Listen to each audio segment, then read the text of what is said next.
नमस्कार, मैं हूं अजय। 9 बज चुके हैं, दिन की सभी बड़ी खबरें। और आज दिन की सबसे बड़ी खबर यह है कि कल उपचुनाव के लिए वोटिंग होनी है। काफी अहम है क्योंकि यह है सत्ता का सेमीफाइनल। सुबह 7 बजे से जहां जहां ये मतदान होने हैं, आप सब घर से निकल जाएं वोट डालने के लिए। शाम 6 बजे तक का वक्त है, लेकिन अव्वल कौन आता है, कौन कितना पहले डालता है वोट, ये बड़ा अहम है। मतदान वोटरों की थर्मल स्कैनिंग भी होगी यहां पर। तो ये कोरोना काल है, तो उस तरह से इंतजाम किए गए हैं। हाथ को सैनिटाइज कराया जाएगा, आपका टेम्परेचर लिया जाएगा, उसके बाद ही आप वोट डाल पाएंगे। मतदान केंद्र पर मास्क पहनकर जाना जरूरी है। साबुन की भी व्यवस्था होगी और मास्क भी यहां पर दिए जा सकते हैं। कुल 88 प्रत्याशी मैदान में हैं।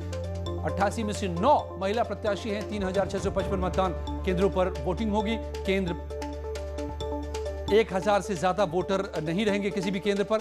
मतदान में 5127 ईवीएम का इस्तेमाल होगा और सुरक्षा के पुख्ता इंतजाम किए गए हैं।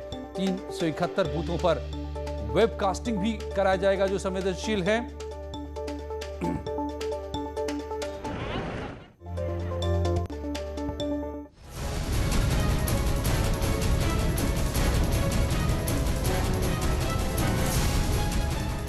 कल उत्तर प्रदेश की 7 विधानसभा सीटों में वोट डाले जाएंगे। पोलिंग पार्टियां 7 विधानसभा सीटों के लिए रवाना हो गई हैं। उत्तर प्रदेश की जिन सीटों पर वोटिंग होगी उनके नाम है टुंडला, बुलंदशहर, नौगावा, सादात, घाटमपुर, बांगरमऊ, मल्हनी और देवरिया सदर। इन सीटों पर मतदान सुबह 7 बजे से शुरू होकर शाम 6 बजे तक चलेगा। शाम 6 बजे तक जितने लोग लाइन में लग जाएंगे वो सभी लोग वोट डाल पाएंगे।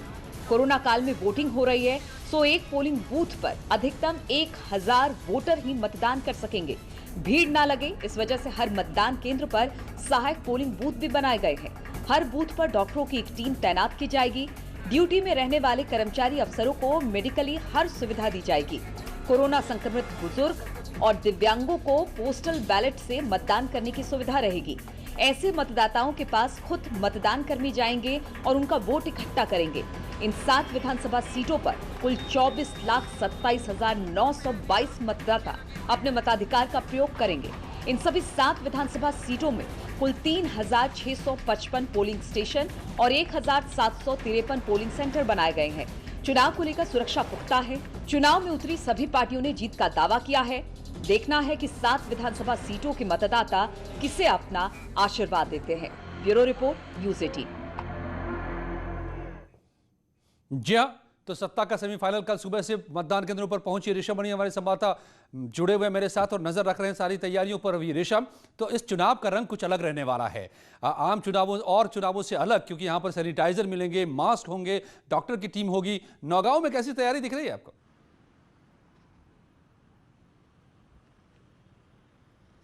अजय, देखिए, ये ऐसी सिचुएशन है जो अपनी ज़िंदगी में किसी ने फेस नहीं की थी। सुबह 7 बजे से वोटिंग शुरू होगी, शाम को 6 बजे तक चलेगी। मौसम भी हल्का हल्का सर्द होने लगा है और कोरोना को लेकर जो गाइडलाइंस है उनके तहत ये कल वोटिंग कराई जानी है। हर जगह थर्मल स्कैनिंग होगी हर वोटर की, देखा जाएगा उसको टेम्परेचर लिमिट से ऊपर तो नहीं है, उनको हैंड सैनिटाइज किया जाएगा, जिसके पास मास्क नहीं उसको मास्क प्रोवाइड किया जाएगा। तो एक तरफ तो प्रशासन की ये जिम्मेदारी रहती है कि ज़्यादा से ज़्यादा वोटिंग की जाए। हम भी लगातार, न्यूज़ 18 भी अपने ये कहता है मतदाताओं से कि आप बाहर निकलें और अपना वोट कास्ट करें।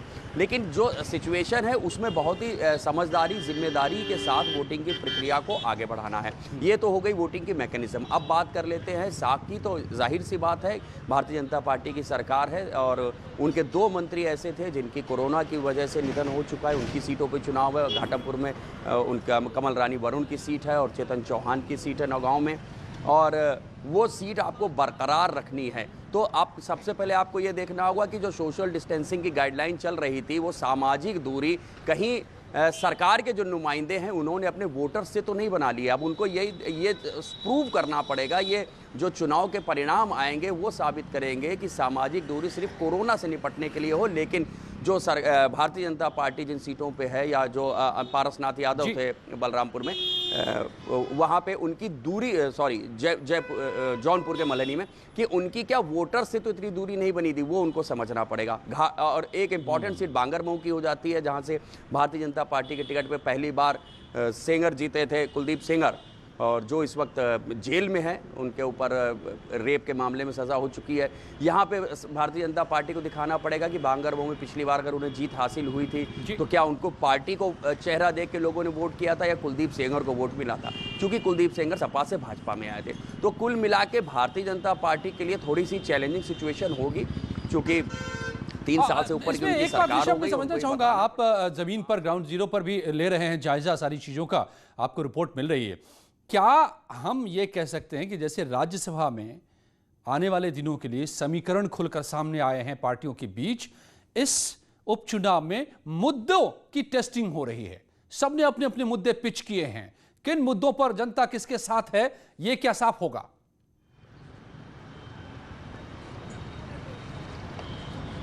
देखिए, राज्यसभा चुनाव की आप बात कर लेते हैं, सिर्फ एक सीट ऐसी है बहुजन समाज पार्टी, जो रामजी गौतम आज राज्यसभा गए हैं, उसमें माना जा रहा है कि भाई भारतीय जनता पार्टी के वोट उनको मिले, उनकी मदद से वो राज्यसभा पहुंचे हैं।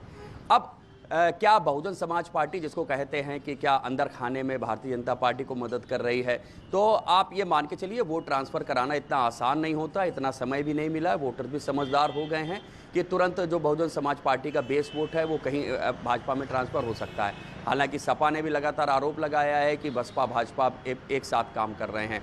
अब सपा, जाहिर सी बात है, क्योंकि अब भारतीय जनता पार्टी की 3 साल से ऊपर की सरकार हो गई है, वो विकास के मुद्दे पर सरकार को घेर रहे हैं, कानून व्यवस्था के मुद्दे पर घेर रहे हैं, और जो उत्तर प्रदेश की सरकार है वो अपनी कानून व्यवस्था को ही बेहतर बताता है कि हम कोई यहाँ पीड़ित जो हैं वो कम से कम हो रहे हैं, महिलाओं के लिए हमारे यहाँ कार्यक्रम चलाए जा रहे हैं, सेंट्रल की तमाम जो विकास से जुड़ी हुई स्कीम्स हैं उनको हर आदमी तक पहुँचाया जा रहा है, फिर वो चाहे किसान की ऋण माफ़ी की योजना हो, चाहे शौचालय बनाने की बात हो, या तमाम और विकास की योजनाएं हों। तो कुल मिला के चूंकि उपचुनाव आमतौर पर सरकार का चुनाव माना जाता है, जिसकी सरकार होती है उसका पल्ला ऑब्वियसली थोड़ा सा भारी होता है, चूंकि उनके जो लोकल प्रशासन है ऐसा माना जाता है कि वो कहीं ना कहीं से सरकार को थोड़ा सा सपोर्ट करेगी। तो अब देखना यही होगा कि 3.25 साल की जो सरकार हो गई है उनके काम से ये जनता कितनी खुश है।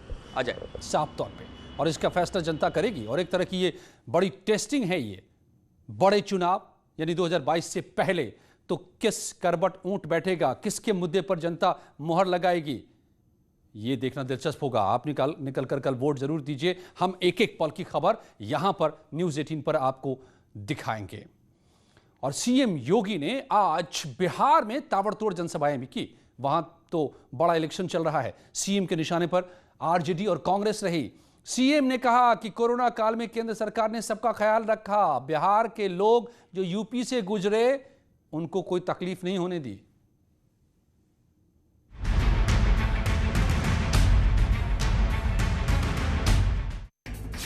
सीएम योगी ने की ताबड़तोड़ जनसभाएं। श्री मोदी जी कर रहे हैं और बिहार के अंदर नीतीश कुमार जी कर रहे हैं। सीएम योगी की जनसभाओं में भारी भीड़। करोड़ गरीबों को एक शौचालय उपलब्ध करवा दिया गया। सीएम योगी की सबसे ज्यादा डिमांड विजयी होगा और जन जन के जीवन में खुशहाली लाने का कार्य। बिहार के विधानसभा चुनाव में सीएम योगी ने आज भी धुआंधार प्रचार किया। सीएम ने वाल्मीकि नगर, रक्सौल, सीतामढ़ी में जनसभा को संबोधित किया। सीएम योगी को सुनने बड़ी संख्या में लोग पहुंचे थे। सीएम योगी ने विरोधियों पर जमकर प्रहार किए। कांग्रेस हो या राजद, ये केवल धोखा देने के सिवाय बाकी इनके पास कोई दूसरा कार्य नहीं। विभाजन और बंटवारा करना, 1945-47 में इन्होंने देश का विभाजन किया था और लगातार समाज को कहीं जाति के नाम पर, कहीं क्षेत्र के नाम पर, कहीं मत और मजहब के आधार पर बांटने का कार्य ये लोग केवल करते हैं। ये लोग जोड़ने का कार्य नहीं कर सकते। इनसे कोई उम्मीद मत करिए। विकास ऐसे होना चाहिए जैसे मोदी जी ने दिया। मोदी जी ने जो मॉडल दिया, हर गरीब को मकान देंगे, तेजी के साथ देना प्रारंभ हुआ। 6 वर्ष में 3 करोड़ लोगों को एक आवास उपलब्ध करा दिया। सीएम योगी ने रक्सौल की सभा में कहा, कोरोना काल में जो भी बिहार के लोग यूपी से गुजरे उनको पूरा सम्मान दिया गया और उनको छोड़ने की व्यवस्था कराई गई। लोग मुझसे पूछते थे कि आखिर बिहार के प्रवासी लोगों के लिए आप इतने चिंतित क्यों हैं, भारत सरकार चिंतित क्यों है। मैंने कहा देखो, बिहार का नागरिक हमारे लिए माता सीता के मायका का नागरिक है, उसके प्रति हमारी जिम्मेदारी है।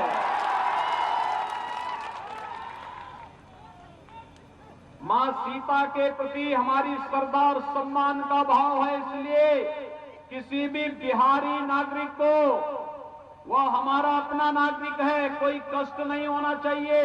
उत्तर प्रदेश में आते ही उसे बस की सुविधा, उसको भोजन की सुविधा, उसको रहने की व्यवस्था और सुरक्षित पहुंचाने की व्यवस्था का कार्य पूरी मजबूती के साथ किया गया। प्रधानमंत्री मोदी जी ने स्पेशल ट्रेन चलवा करके घर घर तक उन लोगों तक पहुंचाने का कार्य किया और आत्मनिर्भर भारत के अंतर्गत उन सभी लोगों को रोजगार और सम्मान के साथ जीवन यापन करने के लिए सुविधाएं उपलब्ध करवाने का कार्य भी किया। भाइयों बहनों, तमाम प्रकार के नारे लग रहे हैं। आपने देखा होगा बिहार में भी एक नारा लग रहा है रोजगार का। आखिर कांग्रेस ने देश के अंदर सर्वाधिक समय तक शासन किया। बिहार के अंदर राजद और कांग्रेस के नेतृत्व की सरकार को 15 वर्षों तक शासन करने का अवसर प्राप्त हुआ था। इन वर्षों में इन्होंने क्या किया? बिहार के चुनाव में सीएम योगी की सबसे ज्यादा डिमांड है। हर उम्मीदवार चाहता है कि सीएम योगी उसका प्रचार करें। सीएम योगी की लोकप्रियता का फायदा एनडीए को जरूर मिलेगा। Bureau report, news 18। लगातार बढ़ रहे प्रदूषण को रोकने के लिए लखनऊ में ऊर्जा मंत्री श्रीकांत शर्मा ने एक मुहिम शुरू किया है। क्या है ऊर्जा मंत्री श्रीकांत शर्मा की यह मुहिम? देखिए यह रिपोर्ट। लगातार बढ़ रहे प्रदूषण को रोकने के लिए लखनऊ में ऊर्जा मंत्री श्रीकांत शर्मा ने एक मुहिम शुरू की, जिसके तहत श्रीकांत शर्मा ने रोजाना साइकिल से ऑफिस जाने का फैसला किया, जिससे लोगों को पर्यावरण बचाने का संदेश देकर उन्हें जागरूक किया जा सके। बच्चों के बेहतर स्वास्थ्य के लिए और वायु प्रदूषण को कम करने के लिए अगर आपका दफ्तर, आपका व्यावसायिक प्रतिष्ठान अगर 5-6 किलोमीटर के रेडियस में है तो निश्चित रूप से हम साइकिल का उपयोग कर सकते हैं। दरअसल ऊर्जा मंत्री लखनऊ में पिछले कुछ दिनों से साइकिल से बिजली विभाग के सब स्टेशंस का निरीक्षण कर रहे हैं। इसी बीच उन्होंने अपने सरकारी आवास से शक्ति भवन तक साइकिल चलाकर आना जाना शुरू कर दिया। तो आने वाले दिनों में ऊर्जा विभाग में सिर्फ इलेक्ट्रिक या बैटरी संचालित वाहनों को ही खरीदे जाने का ऐलान भी किया। डीजल और पेट्रोल की जो कारें उनमें धीरे धीरे कटौती करेंगे और ज़्यादा से ज़्यादा इलेक्ट्रिकल व्हीकल्स जो 4 व्हीलर हैं उनका हमारे यहाँ उपयोग होगा। अगर आप चाहते हैं कि हमारे बच्चों का भविष्य बचा रह सके, उनके लिए हवा बची रहे, तो वाकई इसे अपनाने की ज़रूरत है। और कोरोना काल में गिरती अर्थव्यवस्था अब वापस पटरी पर लौट रही है। इसी का उदाहरण है कि अक्टूबर महीने में बाइक और कार की रिकॉर्ड बिक्री हो रही है। कोरोना काल में अब अर्थव्यवस्था पटरी पर लौटने लगी है। नवरात्रि और दशहरे के दौरान त्योहारी सीजन में देश भर में बाइक और कार की रिकॉर्ड बिक्री हुई है। हीरो मोटर कॉर्प ने अक्टूबर में 8 लाख से ज्यादा बाइक और स्कूटर की बिक्री की। ये बिक्री पिछले साल अक्टूबर से 2 लाख ज्यादा रही। वहीं मारुति सुजुकी की गाड़ियों की डिमांड काफी बढ़ी है। अक्टूबर में 19% ज्यादा कार बेची गयी। कंपनी ने 1,82,000 से ज्यादा कार का उत्पादन किया, जबकि पिछले साल अक्टूबर में 1.5 लाख से थोड़ी ही ज्यादा कार बेची गई थी। उधर अक्टूबर में जीएसटी संग्रह का आंकड़ा 1 लाख करोड़ के पार पहुंच गया है।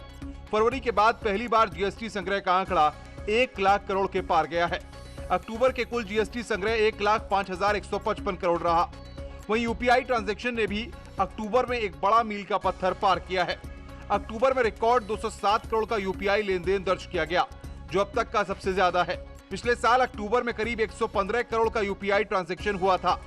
National payments corporation of India के अनुसार यूपीआई ने सितंबर के महीने में कुल 180 करोड़ लेन देन किए हैं। बांग्लादेश में कट्टरपंथी मुस्लिमों ने हिंदुओं के घरों में तोड़फोड़ की है। घरों में तोड़फोड़ और आगजनी की तस्वीरें वायरल हो रही हैं। इसमें भीड़ एक घर में तोड़फोड़ कर रही है। आरोप यह भी है कि कट्टरपंथियों ने मंदिर को भी तोड़ डाला।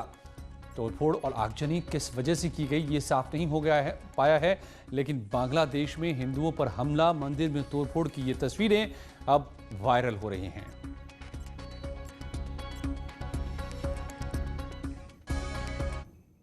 कुछ ही पलों में दिन की और भी बड़ी खबरें।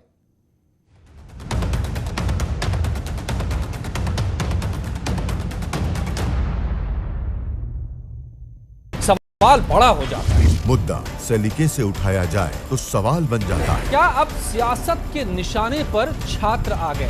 सबसे बड़े सवाल, सबसे बड़ी बहस, महाबहस। देखिए सोमवार से शुक्रवार रात 7:56 पर सिर्फ न्यूज़ 18 उत्तर प्रदेश उत्तराखंड पर। घरों से शहरों तक की हर पल की हर खबर न्यूज़ 18 के रिपोर्टर पहुंचाते हैं आप तक, ताकि तेजी से फैलते कोरोना की मिले आपको फास्ट अपडेट। देखिए यूपी एक्सप्रेस 100 सिर्फ न्यूज़ 18 उत्तर प्रदेश उत्तराखंड पर।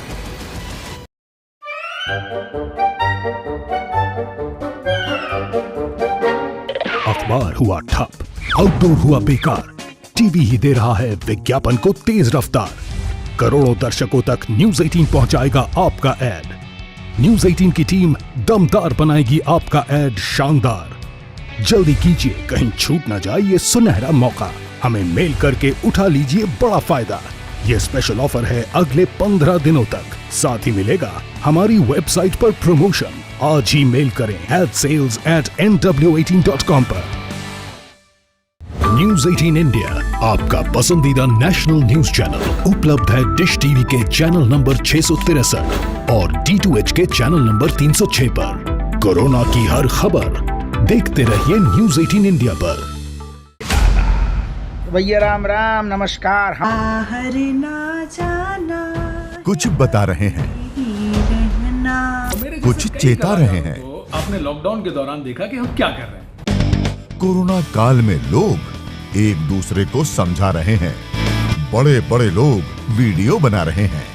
आप गाना जानते हैं तो गाइए या फिर अपना हुनर दिखाइए। वीडियो बनाइए और हम तक पहुंचाइए और घर बैठे बनिए स्टार।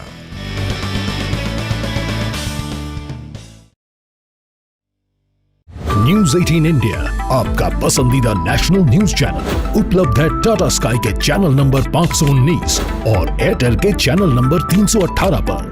कोरोना की हर खबर देखते रहिए न्यूज़ 18 इंडिया पर। मुद्दा भटका दिया जाए तो शोर बन जाता है। जुलूस निकालना चाहते हैं कुछ लोग, सवाल बड़ा हो जाता है। मुद्दा सलीके से उठाया जाए तो सवाल बन जाता है। क्या अब सियासत के निशाने पर छात्र आ गए? सबसे बड़े सवाल, सबसे बड़ी बहस, महाबहस। देखिए सोमवार से शुक्रवार रात 7:56 पर सिर्फ न्यूज़ 18 उत्तर प्रदेश उत्तराखंड पर। घरों से शहरों तक की हर पल की हर खबर न्यूज़ 18 के रिपोर्टर पहुंचाते हैं आप तक, ताकि तेजी से फैलते कोरोना की मिले आपको फास्ट अपडेट। देखिए यूपी एक्सप्रेस 100 सिर्फ न्यूज़ 18 उत्तर प्रदेश उत्तराखंड पर।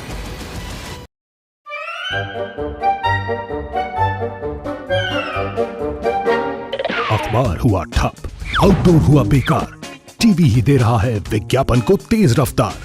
करोड़ों दर्शकों तक न्यूज़ 18 पहुंचाएगा आपका ऐड। न्यूज़ 18 की टीम दमदार बनाएगी आपका ऐड शानदार। जल्दी कीजिए, कहीं छूट ना जाए ये सुनहरा मौका। हमें मेल करके उठा लीजिए बड़ा फायदा। ये स्पेशल ऑफर है अगले 15 दिनों तक। साथ ही मिलेगा हमारी वेबसाइट पर प्रमोशन। आज ही मेल करें adsales@nw18.com पर। न्यूज़ 18 इंडिया, आपका पसंदीदा नेशनल न्यूज चैनल, उपलब्ध है डिश टीवी के चैनल नंबर 663 और D2H के चैनल नंबर 306 पर। कोरोना की हर खबर देखते रहिए न्यूज़ 18 इंडिया पर। भैया राम राम, नमस्कार।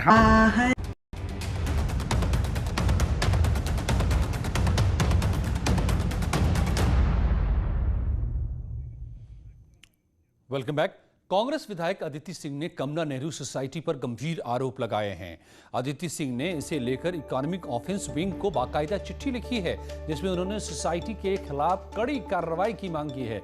अदिति सिंह ने पत्र को ट्विटर पर शेयर भी किया है। इसमें उन्होंने लिखा है कि बच्चियों की पढ़ाई को बढ़ावा देने के नाम पर जमीन ली गई, दशकों बाद भी उसका कोई इस्तेमाल नहीं हुआ और अब इस जमीन को करोड़ों में बेचने की कोशिश हो रही है।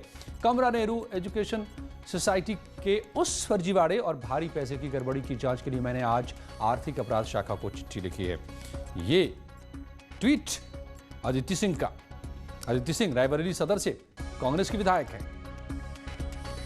मामला ये है कि रायबरेली में एक ट्रस्ट, एक सोसाइटी बनी हुई है, कमला नेहरू एजुकेशन सोसाइटी, जिसका गठन 68-69 में हुआ था और जिनको एक ज़मीन पट्टे पे दी गई थी लड़कियों के लिए स्कूल और कॉलेज बनाने के लिए, एजुकेशन व्यवस्था बनाने के लिए, इसीलिए इसका नाम एजुकेशन सोसाइटी है। इस सोसाइटी के मेंबर्स थे उमा शंकर दीक्षित जी, शीला कौल जी, यशपाल कपूर जी एवं अन्य कांग्रेस के परिवार के लोग या तो लॉयलिस्ट्स। इस ट्रस्ट ने कभी वहाँ स्कूल नहीं बनाया, कभी कोई कॉलेज नहीं बनाया, कभी कब्जा ही नहीं था इनका, कभी काबिज ही नहीं थे वो इस ज़मीन पे। और वहाँ फिर उस ज़मीन पे धीमे धीमे छोटे लोग बसने लगे। किसी की ऑटो की छोटी सी दुकान, तो किसी की छोटी सी पान की गुमटी, तो किसी की चाय की दुकान। आज की तारीख में वहाँ 112 लोग उसी ज़मीन से अपना जीवन यापन करते हैं। वहीं से उनकी रोजी रोटी है, वहीं उनके घर हैं और वहीं उनकी दुकानें हैं। आदित्य सिंह के इस ट्वीट के बाद बीजेपी हमलावर हो गई है। बीजेपी प्रवक्ता शलभमणि त्रिपाठी ने ट्विटर पर लिखा है कि गांधी परिवार किसी के नाम पर भी जमीनें लूट सकता है। पहले राजीव जी के नाम पर सम्राट साइकिल के बहाने गरीबों की जमीन लूटी गई और अब फिराक में थे कमला नेहरू जी के नाम पर 112 दलितों मुस्लिमों की जमीन लूटने की। पर अब दाल नहीं गलेगी। योगी जी की सरकार गरीबों के हक में जमीन खोरों से लड़ेगी।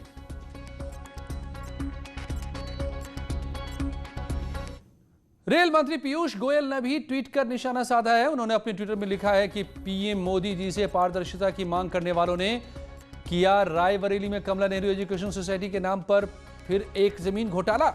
आवंटित जमीन पर कॉलेज नहीं बनाया, जमीन का दुरुपयोग करने की कोशिश की। आखिर कितनी बार गांधी परिवार व कांग्रेस घोटालों का जवाब देगी।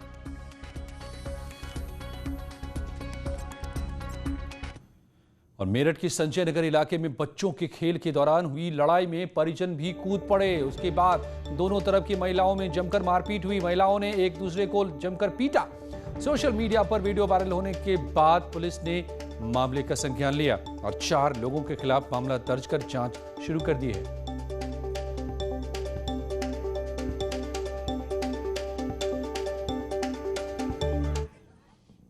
तो दिन की इन बड़ी खबरों के बाद अब क्राइम कंट्रोल। बने रहिए हमारे साथ।